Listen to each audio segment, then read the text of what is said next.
I mean, this could have happened right in the middle of the day when people were there. I mean, it's amazing. I mean, you work at this museum, you're there every day. Did you ever see anything off, any kind of, I don't know, crack in the carpet, little tiny hairline crack in the concrete, anything, or this just happened completely out of the blue?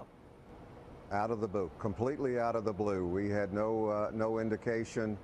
I guess the one thing that we would say, we're thankful that the good Lord permitted it to happen at 5:44 in the morning, and no one was here, and no guests were here, no employees were here, and for that we're very, very thankful. And how are you going to get the cars out? I mean, you said 40-foot wide hole, 40 feet deep, and there's 8 cars in there. As I said, they look like little matchbox cars. How are you going to be able to pull them out? They sure do. Well, the game plan is first that we're going to stabilize and secure the red spire.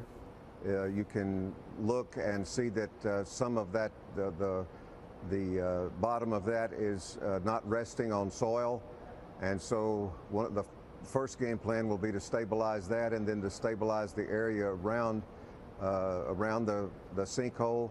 And we estimate, our construction management firm estimates that'll take about 10 days. And then they're looking at 2 different ways with regard to extracting the car. If you look at the Sky Dome from the outside, it has those big yellow panels on it. So one thought is to remove some of those panels and let the crane then hang down from sticking over into the museum. The other option is to come down from the top.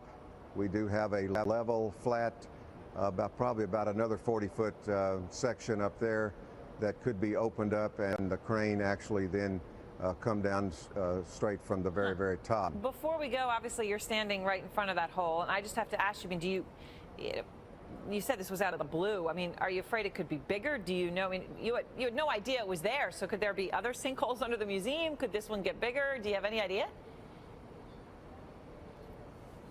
Sinkholes are something that's real common for this area. We live with it. We deal with it every day.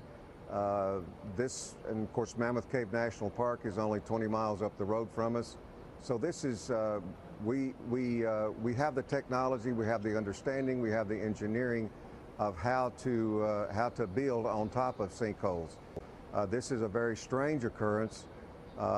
We're anticipating that it was the rains. A lot of the rains that we've had have been more than normal the last 2 or 3 years. And as you all will remember, the 500-year rain that we had, most of the publicity was Nashville, but that raised the water levels would come up, right, and then sink back down. And every time they would sink, they would take some of that soil with them. But engineers, our engineering people all tell us that this building is safe, that the museum building is safe, and so we feel very comfortable with that. And the key is the stormwater management and programs that you put in place to deal with that.